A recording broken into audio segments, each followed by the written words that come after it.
এই জন্যই আমি আগে বলেছি আপনার সাথে তর্ক করতে পারবো না। আপনার সমকক্ষ হওয়াও আমার কাজ নয়। আপনি কতটা পড়েছেন আমি জানি না।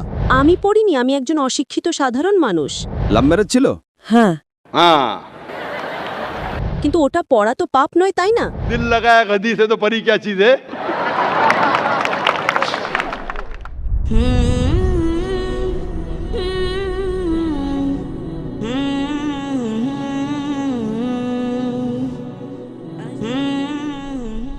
আমার নাম স্বপ্না, আমি হিন্দু পরিবার থেকে। আমার স্বামী মুসলমান হামিদ কোরেশি। আমি এই প্রশ্নটা করছি যে পূর্বপুরুষদের সময় থেকেই হিন্দু মুসলমান জাত ভেদাভেদ চলছে। তো আপনি বলেন যে হিন্দু মুসলিম আলাদা আলাদা নয়, এরা সব এক। আমি মানি, কিন্তু ব্যাপারটা হলো যখন কোনো হিন্দু বাচ্চা হয় তখন তাকে হিন্দু রীতিতে বরণ করা হয়, মুসলিম বাচ্চা হয় মুসলিম রীতিতে বরণ করা হয়, যেমন তার কানে আজান দেওয়া হয়। আর যখন হিন্দু বাচ্চা হয় তার নাম কৃষ্ণ বা রাম নাম রাখা হয়। যাকে যেরকম শিক্ষা দেওয়া হয় সে সেরকমই শিক্ষা পায়। যেমন আমাদের শেখানো হয়েছে ছোটবেলা থেকে ভগবানকে মানতে, আমরা ভগবানকে মানি। আমরা মুসলমান ধর্মকেও মানি, এমন নয় যে মানি না। আমাকে যেরকম শিক্ষা দেওয়া হয়েছে সেই শিক্ষাকেই আমি মানি। কিন্তু আপনি বলেন যে মুসলিম সঠিক আর হিন্দু ভুল, এমনটা কিভাবে বলতে পারেন? পূর্বপুরুষরা এত বড় মানুষ ছিলেন, তারা অনেক কিছু জানতেন। আমি আপনার সাথে তর্ক করতে পারবো না, কারণ আপনি অনেক কিছু জানেন আর আমি কিছুই জানি না। আমাদের বাবা দাদারা এসব দেখে এসেছেন এবং আমরাও দেখেছি যে আমরা গুরুজন, তাদের আমি সম্মান করি। তিনি আমার সাথে তর্ক করতে চান না, আমিও আপনার সাথে তর্ক করতে চাই না। করতে পারবো না কারণ আমার অত শিক্ষা নেই, অতটা বলতে পারবো না, তাই না? বোনের প্রশ্ন হলো যে আমি বলি হিন্দু মুসলিম এক, কিন্তু যে হিন্দু পরিবারে জন্মায় তাকে হিন্দু শিক্ষা দেওয়া হয়, যে মুসলিম পরিবারে জন্মায় তাকে মুসলিম শিক্ষা দেওয়া হয়। তাহলে এটা কিভাবে বলা যায় যে মুসলিম সঠিক আর হিন্দু ভুল? এটা কি বোন আপনি বলছেন আপনার শিক্ষা কম? আমি আপনাকে জিজ্ঞেস করতে চাই 2 যোগ 2 কত হয়? 2 আর 2 কত হয়? 2 আর 2 কত হয়? 2 আর 2 কত হয়? 4 হয়। মাশাআল্লাহ। তাহলে বলবেন না যে আপনার শিক্ষা নেই। যদি গ্রাম থেকে কোনো মেয়ে এসে বলে আর বলে যে আমার বাবা আমাকে শিখিয়েছেন 2 যোগ 2 5 হয়, তাহলে আপনি কি বলবেন তাকে? 4 হবে, 5 কিভাবে হবে? 4 হবে 5 কিভাবে হবে? তোমার বাবা অঙ্ক জানতেন না। সে যদি বলে না আমার বাবাই শিখিয়েছেন, আপনি কি তাকে বলবেন আচ্ছা ঠিক আছে 2 যোগ 2 4ও হয় আবার 5ও হয়? এটা বলা ভুল। দুটোর মধ্যে অনুসন্ধান করতে হবে কোনটা সঠিক, সেটার উপরে আমল করি। না না, আমি কি চাই হিন্দুও সঠিক মুসলিমও সঠিক, 2 যোগ 2 4ও সঠিক, 2 যোগ 2 5ও সঠিক। আপনি তো মাশাআল্লাহ অনেক জ্ঞানী, আপনি জানেন 2 যোগ 2 4 হয়। কত লোকেরা জানে না 2 যোগ 2 4, তারা বলে 5 হবে। যেহেতু খোদা আপনাকে জ্ঞান দিয়েছেন, বুদ্ধি দিয়েছেন, আপনার দায়িত্ব হলো তাকে বলবেন বোন 2 যোগ 2 5 নয়, 2 যোগ 2 4 হয়। তখন সে হয়তো বলবে আচ্ছা আচ্ছা দুটোই ঠিক। আপনি বলবেন না দুটো ঠিক নয়, 2 যোগ 2 4ই হয়, 5 ভুল। একইভাবে যদি কারো বাবা মা তাকে ভুল শিখিয়ে থাকেন যে মূর্তি পূজা করতে হবে, অথচ হিন্দু ধর্মগ্রন্থে বলা হয়েছে মূর্তি পূজা ভুল, তাহলে যার কাছে জ্ঞান আছে, আমি একজন ছাত্র, ইসলামও অনেক ধর্মের, তো যেহেতু আমার জ্ঞান আছে আমি অবশ্যই সেসব লোকদের বলবো যারা ভুল বলছে সঠিক জিনিসটা অনুসরণ করুন। আমি আপনার সাথে বিতর্ক করব না। কিন্তু যারা জ্ঞানী লোক হিন্দু ধর্মের, খ্রিস্টান ধর্মের, ঈসাই ধর্মের, এটাকে বলে ডায়ালগ। আমি স্টুডেন্ট আর তারা পিএইচডি ডক্টর। আমি মেডিকেলের ডক্টর, ধর্মের ডক্টর নই। তাদের সাথে সংলাপ করি, আলোচনা করি, বিতর্ক করি। আমি যদি ভুল হই আমাকে ভুল প্রমাণ করুন, আমি নিজেকে বদলাতে রাজি আছি। আপনি আমাকে প্রমাণ করুন যে আমি যা বলছি তা ভুল, আমার ধর্ম ভুল, আমি আপনার ধর্ম গ্রহণ করতে প্রস্তুত আছি। Open challenge. আমি কেন বলছি? কারণ আমি ইসলাম ও কয়েক ধর্মের এক সাধারণ ছাত্র। 19 বছর পর্যন্ত আমার পরিবার মুসলিম ছিল, তাই আমিও ছিলাম। 19 বছর পর যখন গবেষণা শুরু করলাম তো জানতে পারলাম যে আমি সঠিক ধর্মে আছি। তারপর অন্য ধর্ম সম্পর্কে জানতে শুরু করলাম যে সব ধর্মেই ভালো কথা আছে। প্রত্যেক ধর্মের কিতাবে পরিবর্তন আসার পরেও, দুর্নীতি আসার পরেও এই সঠিক কথা লেখা আছে যে ঈশ্বর এক, তিনি ছাড়ার কারো ইবাদত করা উচিত নয়। এর মানে কি আমাদের গুরুজনেরা যে শিক্ষা দিয়েছেন তা ভুল? কিছু জিনিস সঠিক, আবার অনেক কিছু ভুল। আমি আপনার বড় থেকে বড় গুরুর সাথেও বিতর্ক করেছি। একজন আপনাদের হিন্দুস্তানের মান্যগণ্য শ্রী শ্রী রবিশঙ্করের নাম শুনেছেন? শ্রী শ্রী রবিশঙ্কর শুনেছেন? ওনারা যেমন বই পড়েই জানেন, আপনিও বই পড়ে জানেন, আসলটাকে দেখেছে? একদম ঠিক। তিনি বলেন 4 বছর থেকে আমি ভাগবত গীতা মুখস্থ জানি, কিন্তু বিতর্কে ভাগবত গীতা একটা তথ্য সূত্র দেননি। এমনটা নয়, ঈশ্বর এভাবে আসেন না। আপনি কত পুণ্য করেছেন বলছেন এই জন্মের কথা বলতে পারেন? কত জন্মের কথা কিভাবে বলতে পারেন? একদম ঠিক। তো আমি বলি যে আপনার কিতাব বলছে যজুর্বেদ অধ্যায় 32 শ্লোক 3 আর শ্বেতাশ্বেতোপনিষদ অধ্যায় 4 শ্লোক 19 আছে न तस्य प्रतिमा अस्ति। প্রতিমা মানে হলো প্রতিচ্ছবি। সেই খোদা, সেই ঈশ্বর, সেই আল্লাহর কোনো প্রতিমা নেই, কোনো প্রতিচ্ছবি নেই, কোনো ফটোগ্রাফ নেই, কোনো পেন্টিং নেই, কোনো মূর্তি নেই, কোনো ছবি নেই। তাহলে আপনি মূর্তি পূজা কেন করেন?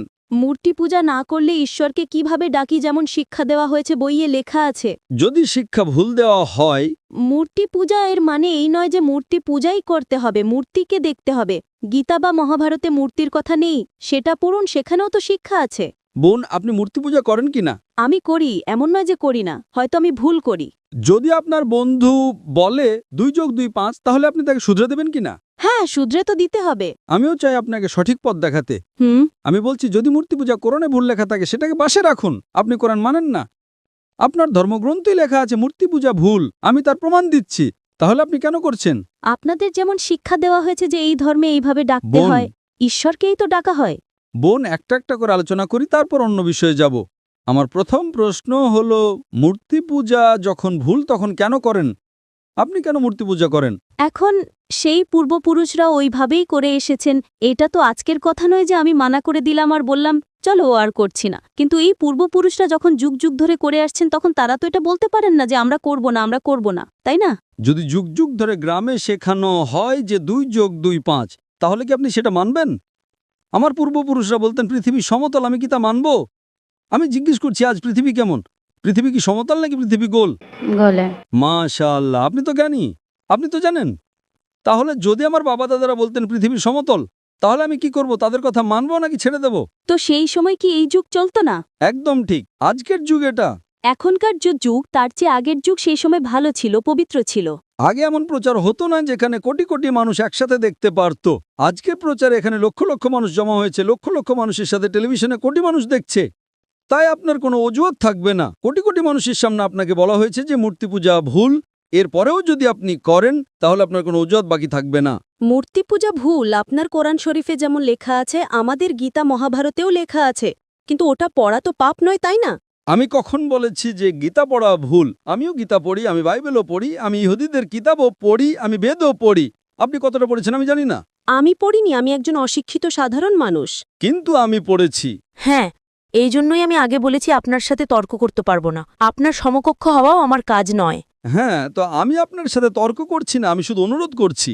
কিন্তু আমি এটা বলতে চাইছি না, আমাদের পূর্বপুরুষরা যা করে এসেছেন সেটা কি ভুল? এজন্যই তো বললাম, আমার পূর্বপুরুষরা বলতেন যে পৃথিবী সমতল, দুনিয়া সমতল। আমি সেই পূর্বপুরুষদের কথা কি মানব? আমি পূর্বপুরুষদের সম্মান করব, তারা আমার বড় ছিলেন, আমার বাবা দাদা ছিলেন। সম্মান করার মানে এই নয় যে তাদের সব কথা মানতে হবে। যদি আমার পূর্বপুরুষরা বলতেন 2 যোগ 2 5, তাহলে কি মানব? না।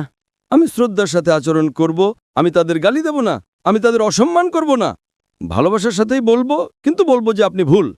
হুম।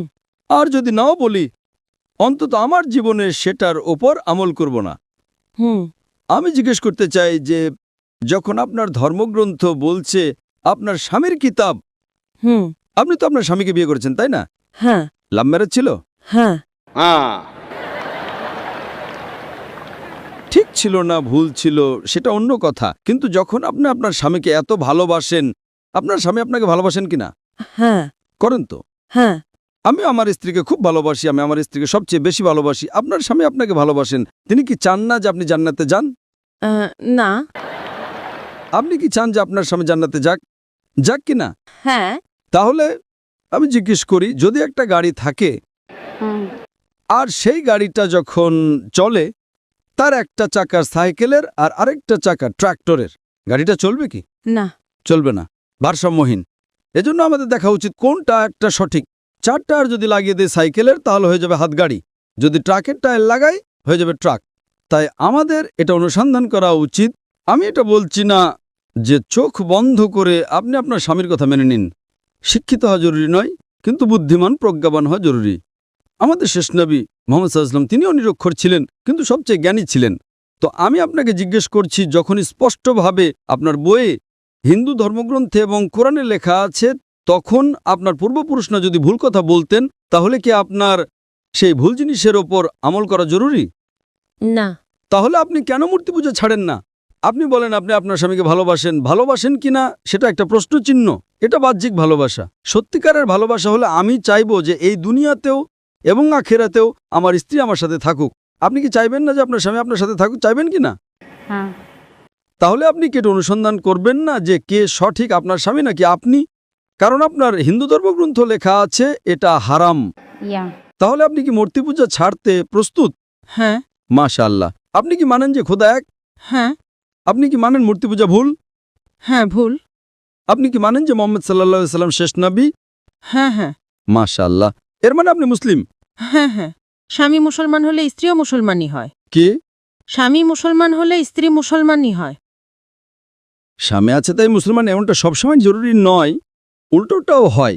স্ত্রীও স্বামীর পরিবর্তনের কারণ হয়ে যায়। কারণ একটা প্রবাদ আছে, আমি বলবো সঠিক নাকি ভুল। दिल लगाया गदी से तो परी क्या चीज है। তো ভালোবাসা অন্ধও হয়। আমার উর্দু অতটা ভালো নয়, সব কবিতা পাবলিকের জন্য নয়। তো আমি বলতে চাই আপনি তো বিয়ে করেছেন, ভালোবেসেছেন, কিন্তু বাস্তবে আপনি যদি মূর্তি পূজা ছাড়তে প্রস্তুত থাকেন, এক খোদাকে মানতে প্রস্তুত থাকেন এবং এটা মানতে প্রস্তুত থাকেন যে মোহাম্মদ সাল্লাল্লাহু আলাইহি সাল্লাম শেষ নবী, তাহলে আপনি নিজেকে মুসলিম বলতে পারেন। হ্যাঁ, আমি তো মুসলমানই। মাশাআল্লাহ। তাহলে আপনি মানেন যে খোদা এক? হ্যাঁ। আপনি মানেন মূর্তি পূজা ভুল? হ্যাঁ, ভুল। আপনি মানেন যে মোহাম্মদ সাল্লাল্লাহু আলাইহি সাল্লাম শেষ নবী?